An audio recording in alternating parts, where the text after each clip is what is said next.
That was Hybrid. Off the new album, Morning Sci-Fi, right? Morning Sci-Fi, that's Morning right. Sci-Fi. True to Form. True to Form, yes, with Mr. Peter Hook from New Order and Adam Taylor on vocalist. It's very New Order-ish. Yeah, tell me about how you guys got hooked up with Peter Hook, because that's pretty crazy. It was just down to our manager talking to Peter Hook at this thing, the Musa Awards, and Peter Hook was complaining that no one ever uses his bass lines when they get New Order remixes done.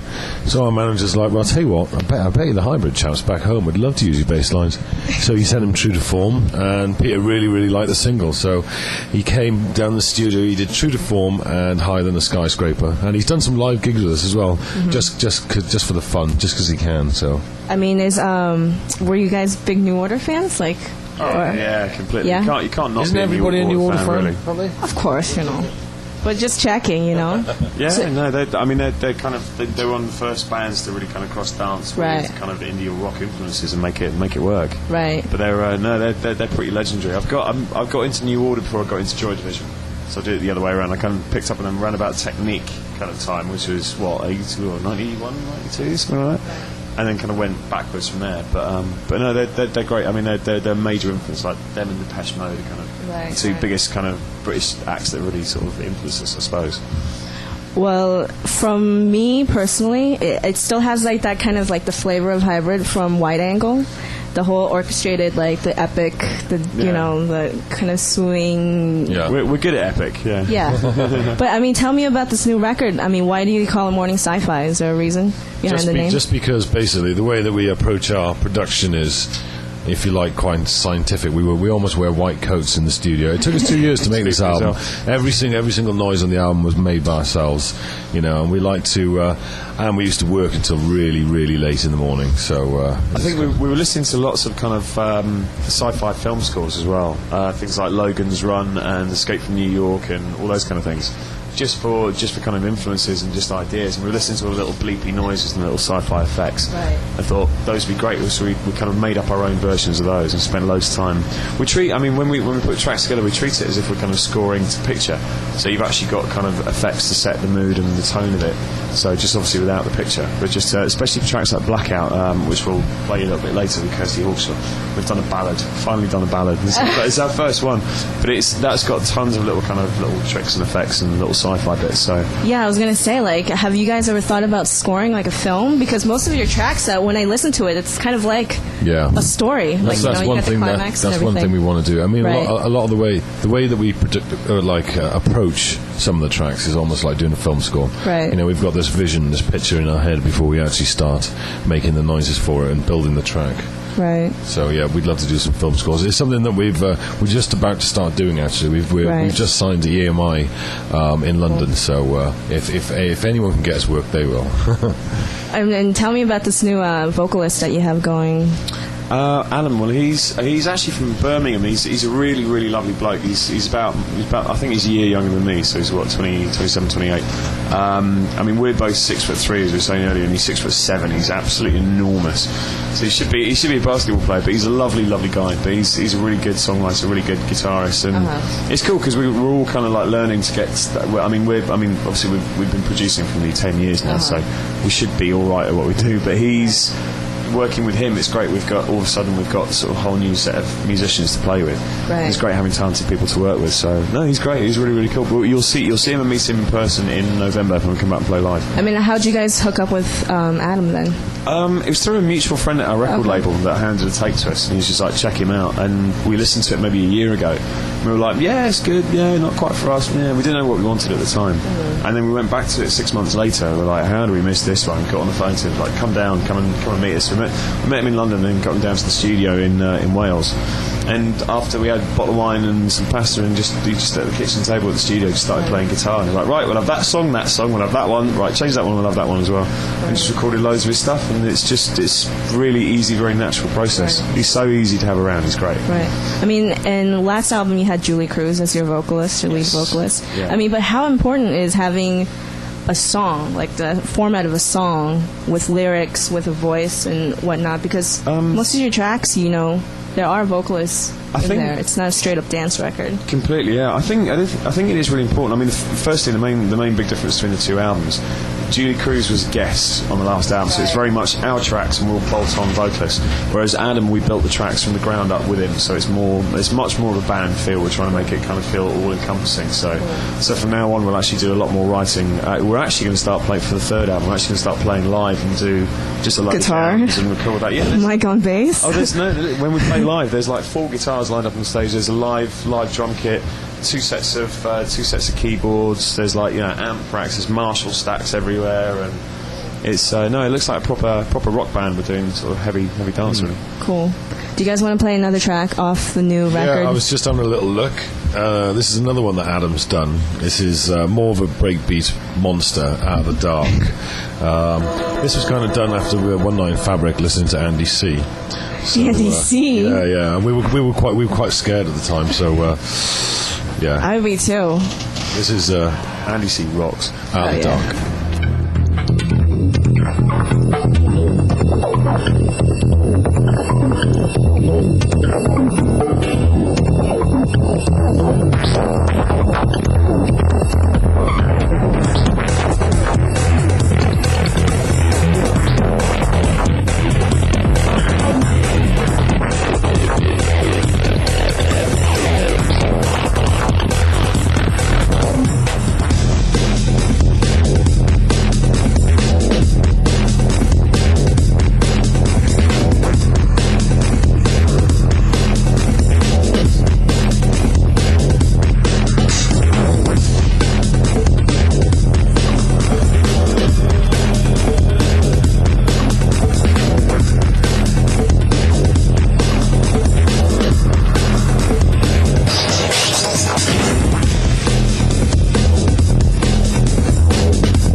not my style.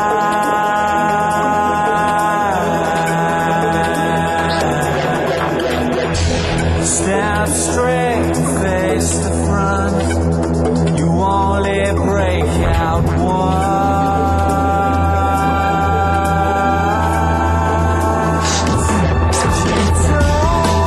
You don't do this, and you can't do that. If it's all the same to you, then I'm taken. And you don't do this, and you can't do that. If it's all a game to you, then I'm taken. Yeah.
So what was that called? Out of the Dark. Out of the Dark. Out of the Dark. That was Out of the conceived- K-hole. Yeah, that was conceived after a night in Fabric listening to Andy C from Ram Oh, yeah.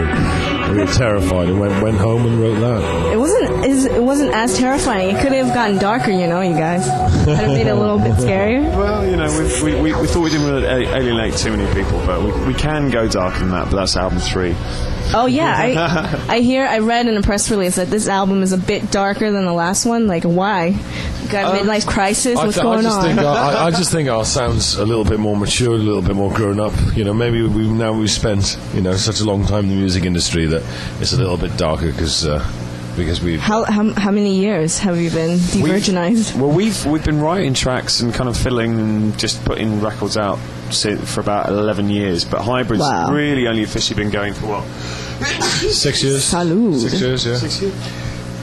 Salud. I'm allergic to sunshine, bloody hell. That's because you're British. Yeah, I know. Can you see the pasty white tan there, or lack of tan? It takes me years to get this white in the studio. Jeez, this is amazing. But that's why you guys make the best tracks, drum and bass, house. Always tech hibernating house. in the studio. Yeah, right. So, what else is going on with the tour that you guys started? You were in New York 2 days ago. Yeah. Boston 3 days ago. Yeah, we did the what lounge is it in New York? The Sullivan Room. Sullivan Room. Sullivan Room. That in New York. It was just a little soiree. It's like playing in somebody's front lounge, really. Right. So it was nearly like 90% industry in there. But we had a really good time there. And we did Axis in Boston, a little Thursday night there, which is cool. And then Nerve last night. Then we're doing Tampa tonight. Yeah. And then watch your microphone. And then doing Government in Toronto on Sunday, and then flying back.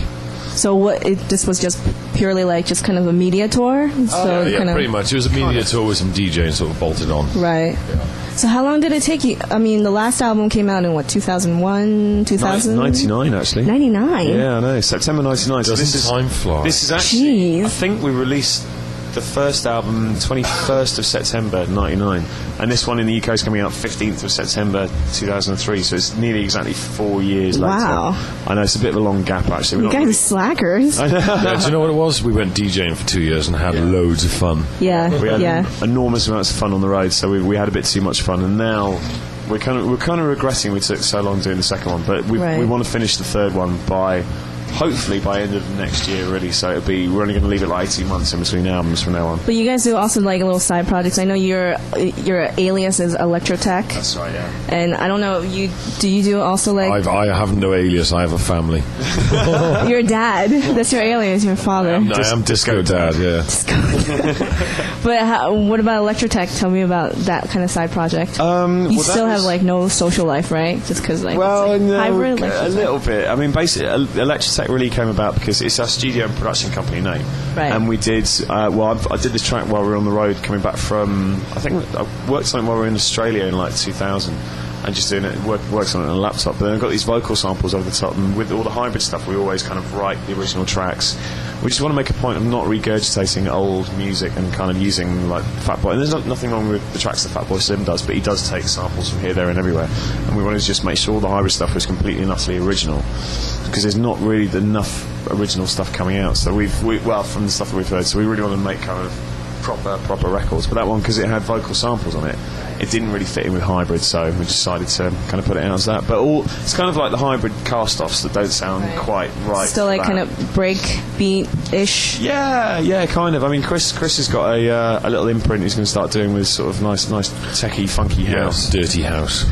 You're the house guy? The official tech house? No, I just really want to do some, just really want to do some. Basically, but all it is that can't really find records that I like to play, especially house. So we're just going to make them instead. Really? Well, there's some great stuff out there, but there's always kind of like, I wish I had a record that did this or did that. Yeah. So Right. just go make it yourself, really. Yeah. Well, there you go. Yeah. DIY. But how do you guys like being categorized, as like this breaks act, like the breaks DJ? How does that feel? It's all right. I mean, it's not. I think we're a little bit more diverse than just straight up breaks. I mean, a lot of our stuff is breaks orientated, but we've kind of lent more towards kind of funk more than anything. So it's like halfway between breaks and house. Like that True to Form track, it's kind of got the incessant kind of 4/4 feel of house, but it's still got that extra kind of funk behind it. So as long as it's fairly funky, that it just goes between house and breaks and that kind of feel. But yeah, but the whole fact of like breaks is like kind of dominating right now with the dance. I mean, when I was in the UK, it was all about breaks. You know? No, that's true. It's crazy, like Rennie, Mark. I just think people are getting a bit fed up with the old, ploddy progressive house. Yeah, I think Sasha, you're going down. Sasha's still good, but I tell you what, I heard him in this after party in Amsterdam. We did a festival called Dance Valley. It's like 80,000 people just outside Amsterdam, and we went to an after party that him and Sander Kleinenberg and Mac from Low End Specialists were playing at, and Sasha played a whole set of nearly all breaks. It's absolutely wicked. He's fully down with it, but it's nice. It's just kind of like it breaks. I think there's nothing more boring than listening to an 8-hour set of minimal progressive house. So you might as well go and bite your fingernails off. Really, go and paint that wall and watch it dry for a couple of hours. But, so we try and mix it up. I mean, when we do DJ shows, it's always a bit of house, bit of breaks, bit of funk, bit of tech, bit of everything, really. These guys are starting to check out women. Not. Yes, you guys are. You're in Miami. No. It's a great view from this place. Right, sure. Going back to the music, come on, get focused. Disco Dad, let's go. So this new album that you guys also did the whole orchestra thing. Yeah. I know White Angle, you went to Russia. Yes, we did. We went to Moscow, Yeah, we went back to Russia again. Same orchestra? First orchestra, we used the Moscow Federal Orchestra, which was 85 players, a whole orchestra. Second time, we didn't want to use a whole massive orchestra. We didn't want that big sound. So we went to St. Petersburg and used the Hermitage Orchestra, which is a 24-piece. We're quite privileged to be able to kind of now know what the two different things sound like. And we listened to loads of albums like Bjork's album, and it's just like, how do they get the strings so tight and so kind of lucid? They were beautiful. So we're talking to the guy that actually scores all that stuff now, this guy Andrew Skeet, and he's like, if you use 24 players, you get a more kind of tight sound. It's not quite as grand, but it's a lot tighter. It just sounds a lot better, and that's exactly the kind of string sound we really wanted. So we're fortunate enough to kind of get the pointers for like what we should actually use. Right. But we used a 12-piece section for a BBC session. We did a live session for Radio 1 in the UK. Wow. And then now it's kind of, you can tell they're a little bit thinner. They're not quite as kind of rich. So 24 sounds rocking. But do you have control of the composition of the score, or is it kind control, of yeah? No, we write it all, and then Andrew Skeet comes in and a DJ who knows music. That's crazy. Whoa. We scored everything for it, and then Andrew comes in and actually puts the notation down for the players to actually read, and then puts all the extra embellishments. I mean, we'll write things. He's like, no, you can't use the cello there. You've got to use a violin because it's a bit too high. Right. He just kind of works the voicings out for us. So we'll play the chords and kind of make it sound nice. We're like, right, make it work. Yeah, so. I'm just curious, how do you guys do the whole production-wise? I mean, do you guys always work together, or do you go in separate rooms and then come together, or what? Yeah, we've kind of got our little separate jobs. But there's a sound design suite, if you like, in the studio, and then there's the main studio. So I'll do it. I mean, to start a mix, I mean, we'll spend separately probably 2 or 3 days each just making stuff for that track. Yeah. You know, filling up the palette ready to paint, if you like. Right. So, and then we'll both come together and we'll start building the arrangement and doing the track. Right. And what do you guys get? I mean, you said you don't really sample, like straight up sampling, like Fatboy Slim takes it and rips it. No. But where would you, I don't know, like an influence, a sound? I know you listen to a lot of Russian classical music. Yeah, I mean, Arvo Part we listen to a lot. A lot of film scores, really. I mean, to be honest, we do listen to a lot of scores, especially a lot of the sci-fi kind of scores, like Dreamcatcher, things like that, and listen to how they've actually done it, and then take little samples and kind of tweak them and bend them and mould them, and then we give them to Andrew, like, right, how can we make this work for us? Mm-hmm. So he rescores bits, not really sampling or kind of stealing, just to get a general feel. Mm-hmm. But I mean, all the sounds we actually make up. So I mean, literally down to the kicks and hi-hats. Like, right, what do we need for this track? Right, we need a kind of real snappy kind of snare, and then Chris will go and search out for one, and then kind of reproduce it, and you know, so we meticulously make sort of every sound for every track. Really, that's why it took 2 years. Yeah. It's crazy. What's going to happen next? I mean, are you still doing side projects too, or not really? We've got some different hybrid side projects. We're going to do.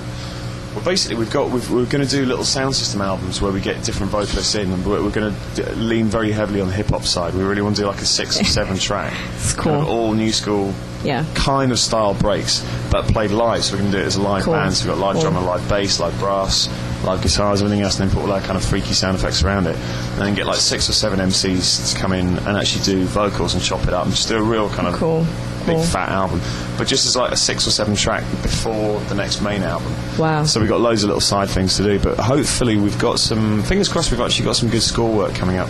We're doing incidental music for a couple of films, so that'll just be purely strings, so we might actually release that as kind of a little side project as well. Wow. So lots of things on the go. I know you guys did the whole remix of Radiohead. Yes. Yeah, go on. Let's tell the story. You tell the story, really. It's all me. Actually, I did the remix. It's all about you. I am Tom York. I'm just in my disguise right now because of fans. But no, tell me about. I know it didn't get released. Well, we were on the Moby tour. Yeah. And we met you on the Moby tour, didn't we? And we were playing an all-girls college, which was great. Yeah, but after that, we wanted to do an all-girls college tour. But yeah, we hadn't had Kid A, the album, and you gave us the album. We got back on the tour bus and listened to it for the rest of the tour. Fell in love with the track, everything in its right place, took it home and did a remix of it. So it's all down to you. Yeah, thank you very much. I get my big check in the mail next week. we actually approached Radiohead. We sent it. We did. You know, we've never released it. We've never bootlegged anything in our lives. Right. We sent it to their management and said, look, have a listen to it, see what you think. And apparently the whole band listened to it and really, really liked it. They were like, we don't need to release it. This is when Kid A went #1 in the US, #1 in the UK. Yeah. They got their Grammy and they're like, well, we don't need to release it. We're like, oh, we really want you to. But no, I mean, they were down with it, but we've just kind of given it to friends, and it's actually someone else has bootlegged it, done a real crap job, so. But it's kind of floating out there, so we do put it on mixes from time to time. We go copies to all the usual suspects, Seb Fontaine, Sasha Leak Barrage. And they play it out like it's okay? John Digweed was really into it for quite a while. So it's, I mean, who would have thought, Digweed play Radiohead? And Well, we've actually just done a REM mix as well. Cool. Just for ourselves on CD, so we'll play that as well later. Cool. Yeah, if you guys want to play later. Let's play the Radiohead thing then. In honor of me.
dreams of you.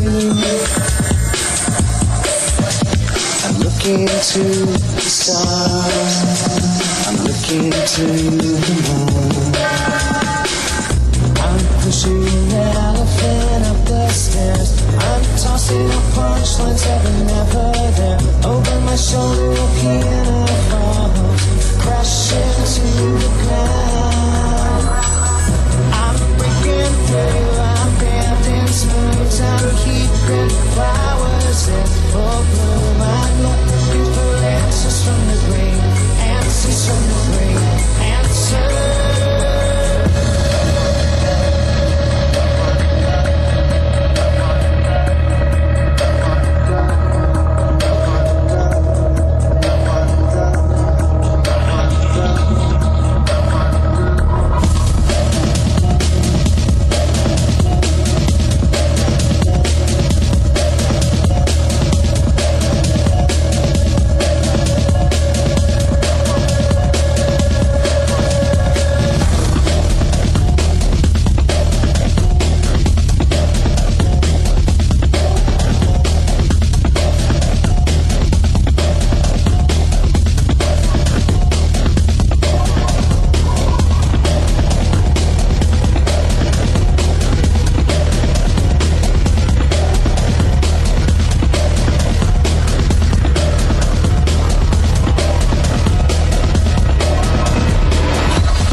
of you. I'm looking to the stars, I'm looking to the moon. I'm pushing an elephant up the stairs, I'm tossing up punchlines that were never there. Over my shoulder a piano falls, crashing to the ground. I'm breaking through, I'm bending spoons, I'm keeping flowers in full bloom. I'm looking for answers from the brain, answers from the brain, answers.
So that was the hybrid remix of Great Beyond. R.E.M. R.E.M. Yeah.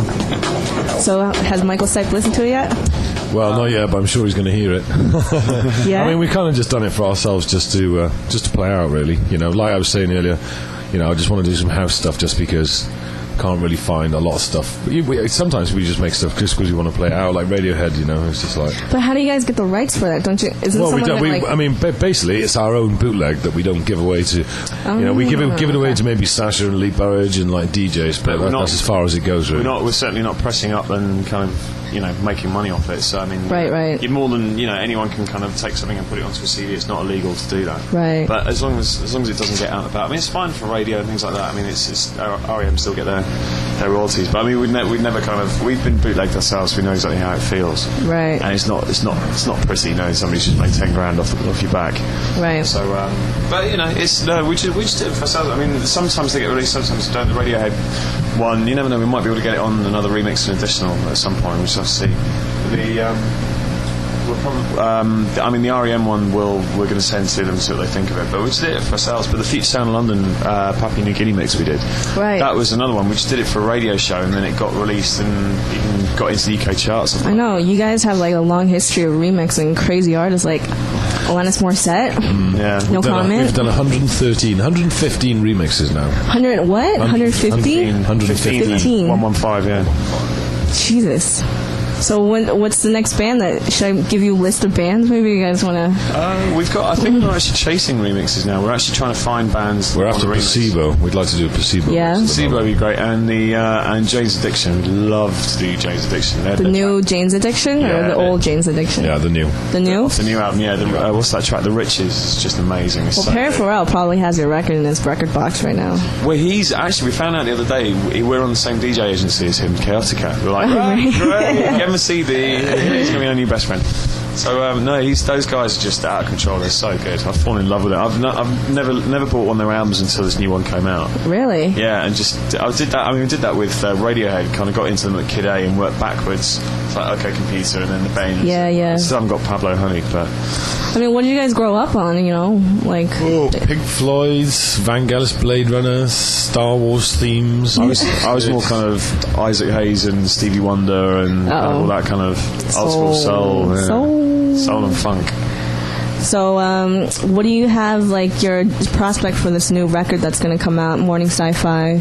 I mean, do you want to cross over? Like, do you want to be on the next top of the pops? To be honest, for example, Radio 1 in the UK, which is a very commercial station at the moment, I can't see any of our new album stuff getting on there, but to be honest, I don't really mind. I think so. Still Awake could probably get on. There's a couple that probably could. I mean, True to Form is pretty poppy in a way. We kind of, I mean, that one it's more of a winter record. That one, and releasing it in the summer didn't really work quite so well. So it's so that didn't actually make radio, but we didn't expect it to. But we'd never actively go and make a record just for radio. You just make good music and then see where it fits, really. So, but we'll just do what we do. We've never thought. I mean, I know some of the tracks are kind of a bit more commercial sounding than other ones, but we've never got the intention of like, right, let's make a really commercial track so we get loads of radio and let's kind of sell our souls to do it. There's loads of other ways to actually release records and make a career out of it without having to sacrifice. But I mean, would you mind like doing like a headlining like Shepherd's Bush, like how many thousand? I mean, Kosheen. Look at Kosheen. Like, where do they come from all of a sudden, Well, this is it. They came through the right route, They were, like, underground, just cool, just really good act. And they came through from, the underground. They came up. Right, But I think you listen to some of the new album, and it is a bit kind of pop light. I mean, they've really they've gone for radio in a big way. I think it'd much better be a bit more sort of daring than that, but you see how it goes. I mean, I think you can build a reputation on playing live, right? And sort of remixes and doing interesting releases and collaborations. So we'll just keep doing what we're doing, really.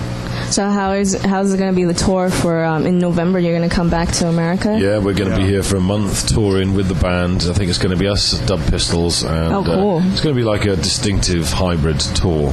So we'll be here for a month, pretty much everywhere. And what's the piece going to be like? The band? You got a drummer, you got a bass player, Peter Hook, obviously. There's me and Mike. Mike does. He's got a big keyboard setup. I've got a big sample and analog setup, and then we've got Alex, our drummer.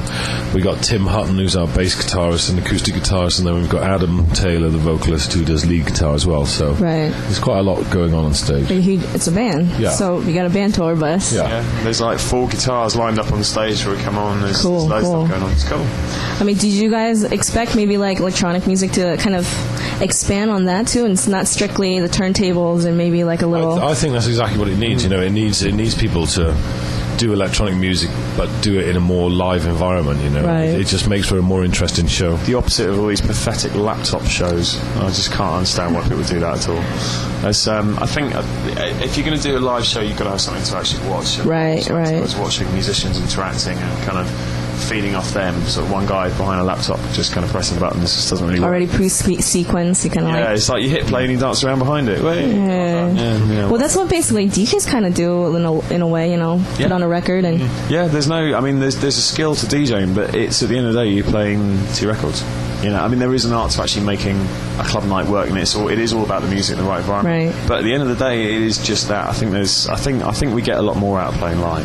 I mean, they've both got their equal merits. You know? Right. Like DJing is more kind of like just playing music and listening to it and kind of feeding off it. Live's a whole different ballgame. It's much more intense. Right. So you get a lot more back because you put a lot more in. I think it might actually do a lot better just because I know about like people in the United States. They're all about the whole band thing. You know, they're like the rock thing. Yeah. So it's hard to digest, like, you know, having a DJ do like a 4-hour set. Even though it's amazing, it's still kind of... I think as well, we've just been, you know, we've been into it for so long. I've seen every DJ on the planet and playing.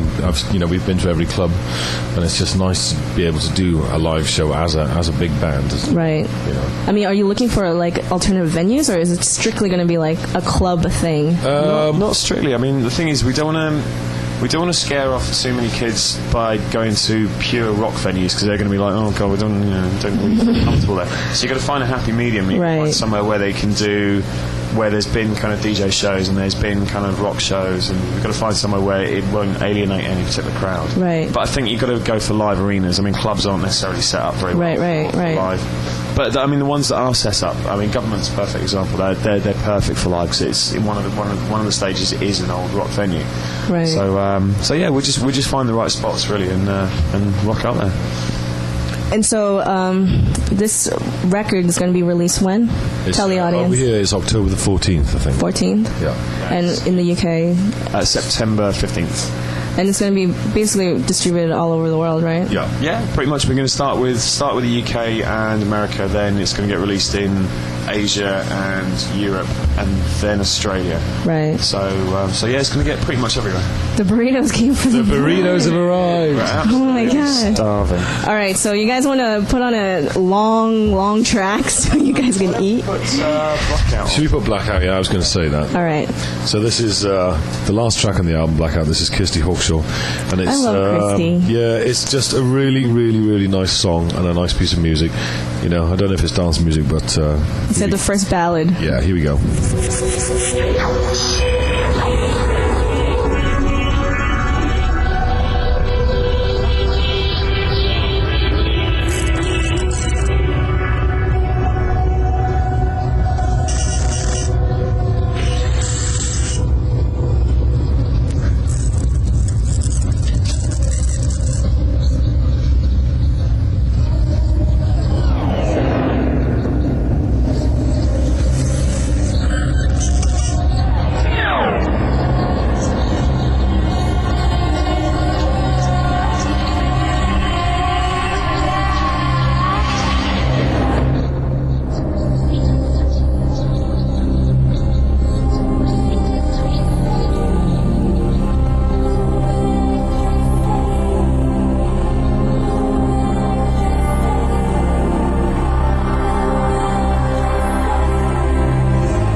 Just a reaction to my confusion, a habit of hundreds of troubles. People felt us connect and run for shelter.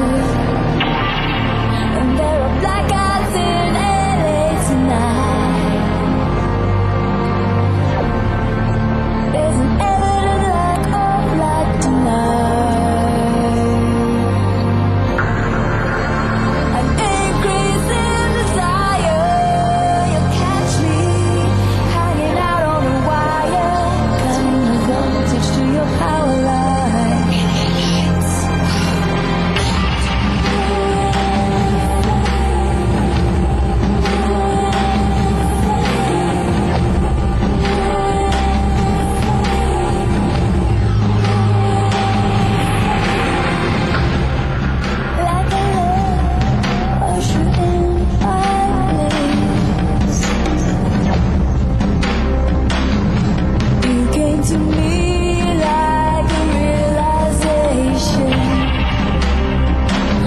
With your look of sharper night, now all I hear is tearing up, and there are blackouts in LA tonight, and ever the light of light tonight, an increasing desire. You'll catch me hanging out on a wire, cutting the voltage to your power lines. You cannot affect me. I feel no electricity.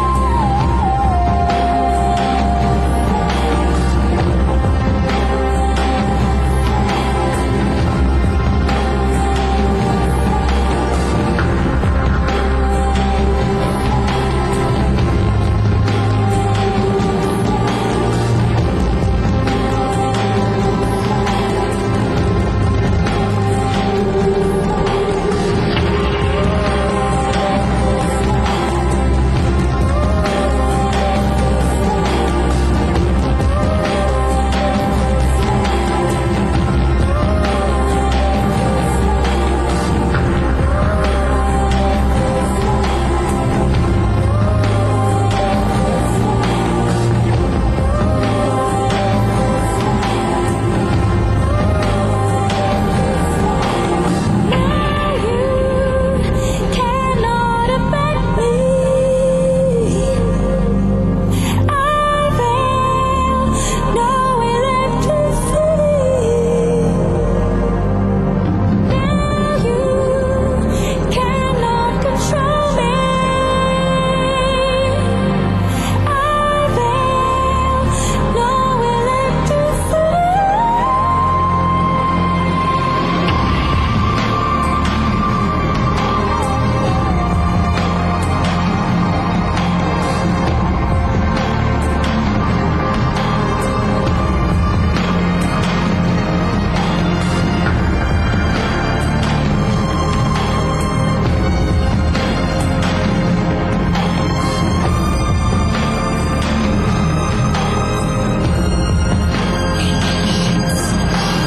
And there are blackouts in LA tonight. There's an evident lack of light tonight,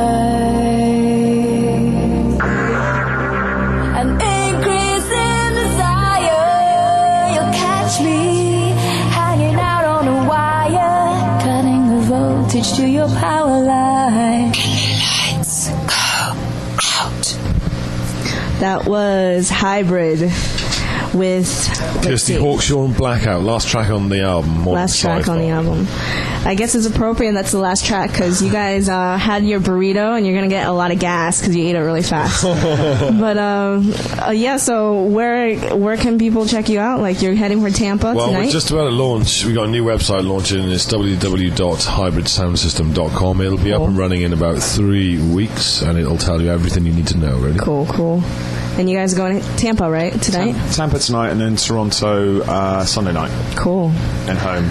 So, any last words before you head out? My God, it's hot here. And I've got a terrible hangover. Really? What about you? We had a bit of a late one. No, I feel absolutely perfect, thank you. I bet you don't. No, we're both a bit rough, really. But Well, that's the lifestyle of the Yeah, superstar. we'll be back in November with our with our band. With the band. The boy band. you can interview Adam. Cool. Great. Might need a step ladder for him. Right, I'll be standing on top of this. But yeah, so let's play it. If you guys want to play out in any out track, pick a track, any track. Tell you what, how's about... there we go. One of them. Oh, there's a beauty, right. This is If I Survive off the first album. Cool, cool. This is a new version that we've done. We basically did it for live, just because we wanted some of the old wide angle stuff to play live. So we did a cover of our own track, basically. Cool. So this is a new version of If I Survive, which will come out later in the year. All right. Well, thank you for coming. And Thanks a lot. enjoy it. Goodbye. Bye. Back to my burrito.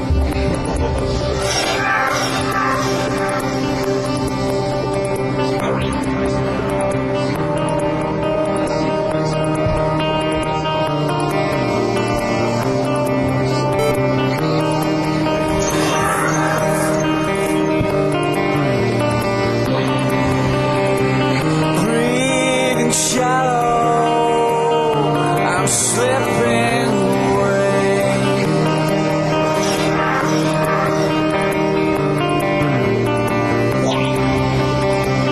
Hanging in the gallows, I'm starting to pray.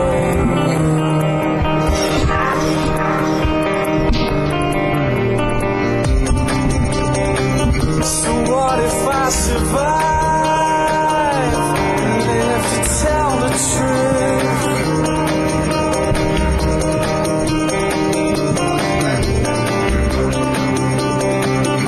Imagine my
I survive, if to tell the truth.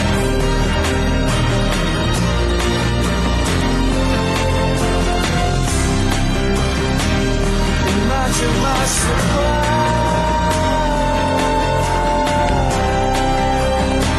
Strange living so very alive.